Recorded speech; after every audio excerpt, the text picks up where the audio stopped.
ఈ వీడియో మీకు నచ్చితే లైక్ చేయండి, షేర్ చేయండి. మరింత భక్తి, జ్యోతిష, వాస్తు, రాశి ఫలాల కోసం మా ఛానల్ని సబ్స్క్రైబ్ చేసుకోండి. ఓం ఆదిత్యాయ సోమాయ మంగళాయ బుధాయ చ గురు శుక్ర శనిభ్యశ్చ రాహవే కేతవే నమః. ఆదిత్యాదనవగ్రహ దేవతాన్మణే నమో నమః. శివాయ గురవే నమః. ప్రేక్షకులందరికీ కూడా శుభస్వాగతం. నేను మీ హరిహర శర్మ. గ్రహణాలు, గ్రహ సంచారాలు, వాటి వల్ల కలిగేటువంటి శుభ అశుభ ఫలితాల గురించి మనం మాట్లాడుకుంటూ వస్తున్నాం. దాంట్లో భాగంగా 2026వ సంవత్సరంలో భారతదేశంలో జరిగేటువంటి మొదటి గ్రహణం గురించి మనం మాట్లాడుకోబోతున్నాం. 3వ తారీఖు మార్చ్ 2026వ తారీఖు మంగళవారం రోజు ఫాల్గుణ మాస శుద్ధ పౌర్ణమి రోజు కేతుగ్రస్త సంపూర్ణ చంద్రగ్రహణం భారతదేశంలో మాత్రము ఖండగ్రస్త గ్రహణంగా జరగబోతూ ఉన్నది. అయితే ఈ యొక్క గ్రహణం అనేటువంటిది భారతదేశం మీద సంపూర్ణమైనటువంటి ఇంపాక్ట్ అయితే కనుక చూపెట్టబోతున్నది. ఈ గ్రహణ సమయాలను మనం గమనించుకుంటే కనుక స్పర్శకాలము మధ్యాహ్నం 3 గంటల 19 నిమిషాల నుంచి, అదేవిధంగా మధ్యకాలం చూసుకుంటే కనుక సాయంత్రం 5 గంటల 3 నిమిషాలకు, మోక్షకాలం చూసుకుంటే కనుక సాయంత్రం 6 గంటల 46 నిమిషాల వరకు కూడాను కనపడుతున్నది. అయితే ఈ యొక్క గ్రహణాన్ని మనం చూసుకుంటే కనుకను మన యొక్క భారతదేశంలో ఖండగ్రాస్తం అంటే కనుక ఏంటంటే కనుక చిన్నపాటిగానే కనపడుతుంది. అంటే సంపూర్ణమైనటువంటి చంద్రగ్రహణం వేరే వేరే ప్రాంతాల్లో జరిగిన మన టైం లైన్ ప్రకారము మనకి చంద్రోదయం అనేటువంటిది 6 గంటల తర్వాతే జరుగుతుంది. కాబట్టి ఈ రోజున మనకి కొద్దిగా మాత్రమే ఈ యొక్క గ్రహణ ప్రభావం, అంటే గ్రహణం కనపడేటువంటి సూచనలు ఉన్నాయి. అంటే గ్రహణం పట్టి వదిలేస్తున్నటువంటి సమయంలో మనకు కనపడుతుంది. మొత్తం 46 నిమిషాలు మాత్రమే మన యొక్క ఈ యొక్క భారతదేశ ఖండం మీదను దీని యొక్క ప్రభావం అనేటువంటిది ఉండబోతున్నది. అయితే పట్టు స్నానం, విడుపు స్నానం అనేటువంటిది ఎప్పుడు చేయాలి? సాయంత్రం 5 గంటల 50 నిమిషాల లోపలే మనం పట్టు స్నానం అనేటువంటిది చేయాలి. విడుపు స్నానం వచ్చేసి 6 గంటల 50 నిమిషాల తర్వాత విడుపు స్నానం చేసి ఇల్లంతా కూడా శుద్ధిపరచుకునేసి మిగతా కార్యక్రమాలని కూడా చేయవచ్చు. అయితే భోజన నియమాలు ఏమిటి? భోజన నియమాలు ఏమిటి అంటే కనుక 12 గంటల లోపల, 12-12:30 లోపలే భోజన నియమాలు అనేటువంటిది ఖచ్చితంగా మనం చేసుకోవాలి. సరే, ఏ రాశి వారి మీద, ఏ నక్షత్రంలోనూ ఈ యొక్క గ్రహణం అనేటువంటి సంభవిస్తుందంటే కనుక ప్రథమంగా చూసుకుంటే కనుకను ఈ గ్రహణము పుబ్బా నక్షత్రంలో సింహరాశిలోను ఈ యొక్క గ్రహణం అనేటువంటిది జరుగుతూ ఉన్నది. కేతుగ్రస్తంగా సంపూర్ణ చంద్రగ్రహణం. దీని యొక్క ఇంపాక్ట్ అనేటువంటిది ఈశాన్య రాష్ట్రాల్లో అయితే కనుక దాదాపుగాను ఈ గ్రహణం అసలు కనపడదు. ఎందుకంటే కనుక అక్కడ కొంచెం ఆలస్యంగా ఈ యొక్క చంద్రోదయం అనేటువంటిది అవుతుంది. కాబట్టి కనపడకపోయినప్పటికి కూడాను భారతదేశం మీద దీని యొక్క ఇంపాక్ట్ అనేటువంటిది ఖచ్చితంగా ఉంటుంది. మనం అందరం కూడా గ్రహణ నియమాలు పాటించాల్సిందే. అయితేను గర్భిణీ స్త్రీల యొక్క నియమాలు ఏమిటంటే కనుకను సాయంత్రం 4:30 లోపలను ఏమన్నా తింటే కనుక తినేసేయాలి. తినేసి సాయంత్రము 5:30 నుంచి ఎక్కడన్నా కదలనటువంటి చోట ఉంటూ ఎక్కువగా దైవనామస్మరణం చేస్తూ 7 గంటల ప్రాంతం, సాయంత్రం 7 గంటల వరకు కొంచెం కాలక్షేపం చేయాలి.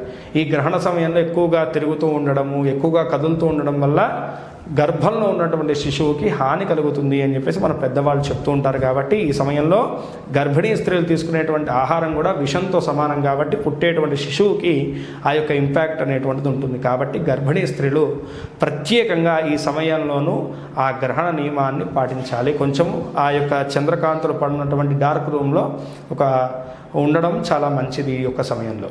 అయితే 12 రాశుల వారి మీద ఈ యొక్క గ్రహణం యొక్క ఇంపాక్ట్ అనేటువంటిది ఏ విధంగా ఏ యొక్క రాశి వారికి ఏ యొక్క ఫలితాలు కలగజేస్తుందో ఇప్పుడు మనం తెలుసుకుందాం. మేషరాశి వారికి మాననాశనము, అదేవిధంగా వృషభ రాశి వారికి సుఖము, మిథున రాశి వారికి లాభము, కర్కాటక రాశి వారికి వ్యయము, సింహరాశి వారికి ఘాతము, కన్యా రాశి వారికి హాని, అలాగే తులారాశి వారికి ధనలాభం, వృశ్చిక రాశి వారికి వ్యధ, ధనస్సు రాశి వారికి చింత, మకర రాశి వారికి సౌఖ్యము, అదేవిధంగా కుంభరాశి వారికి స్త్రీ మూలికమైనటువంటి కష్టములు, మీనరాశి వారికి అతి కష్టము. అయితే ఇక్కడ మనం చూసుకుంటే కనుకను ఏ యొక్క గ్రహణమైనా సరేను ఆ యొక్క స్థానాన్ని బట్టి కొన్ని రాశుల వారికి నెగిటివ్ ఇంపాక్ట్ చూపిస్తే కనుక కొన్ని రాశుల వారికి మంచి ఫలితాన్ని, అదృష్ట యోగాలను కలగజేస్తుంది. అంటే లాభదాయకమైనటువంటి యోగాలు కలగజేస్తుంది.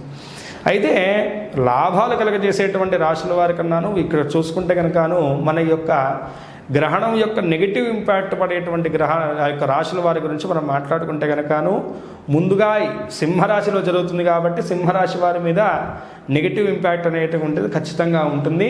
దాని ముందు వెనక రాశులైనటువంటి కన్యా రాశి వారికి, అదేవిధంగాను కర్కాటక రాశి వారికి నెగిటివ్ ఇంపాక్ట్ ఉండబోతుంది.